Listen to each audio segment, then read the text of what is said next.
আজ ইলিশ মাছের মাথা এবং বাঁধাকপি দিয়ে একটা রেসিপি আপনাদের সঙ্গে শেয়ার করব।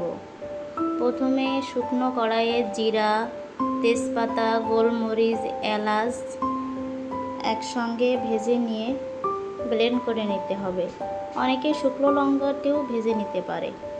এরপর ইলিশ মাছের মাথাতে লবণ, হলুদ মাখিয়ে কিছুক্ষণ রেখে দিতে হবে।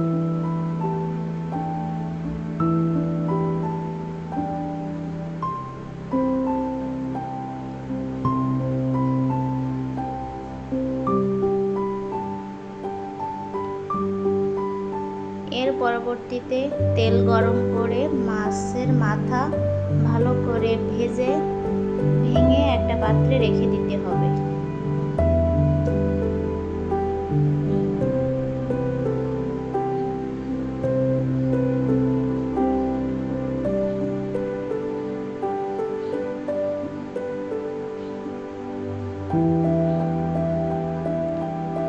এরপরে যে অবশিষ্ট তেল থাকবে, তেলের পরে একটু ফোড়ন দিব, জিরা, তেজপাতা, দারচিনি, এলাচ, লবঙ্গ দিয়ে কিছুক্ষণ নাড়াচাড়া করে নিব।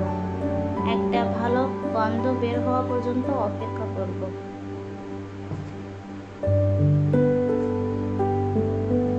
এরপর বাঁধাকপি আর আলু কেটে ধুয়ে পরিষ্কার করে রেখে দিয়েছিলাম, সেটা দিয়ে দিব। একটু নাড়াচাড়া করে নিতে হবে, নিচে লেগে না যায়। এরপর হলুদের গুঁড়া, লবণ, শুকনো মরিচের গুঁড়া দিয়ে কিছুক্ষণ উল্টে পাল্টে করে সব মিক্সড করে দিতে হবে। এরপর ঢাকা দিয়ে মিনিমাম 10 মিনিট লো আঁচে রেখে দিতে হবে। এরপর ঢাকনাটা উঠিয়ে যে মাছের মাথা ভেঙে রেখে দিয়েছিলাম সেটা দিয়ে নাড়িয়ে চাড়িয়ে আবার ঢাকা দিয়ে কিছুক্ষণ সিদ্ধ করে নেব। ঢাকাটা উঠানোর পরে একটু যে মশলাটা ভেজে রেখেছিলাম গরম করে, ওটা ব্লেন্ড করে নিতে হবে, ওইটা দিয়ে দিব। এরপরে একটু চিনি দিয়ে নাড়াচাড়া করে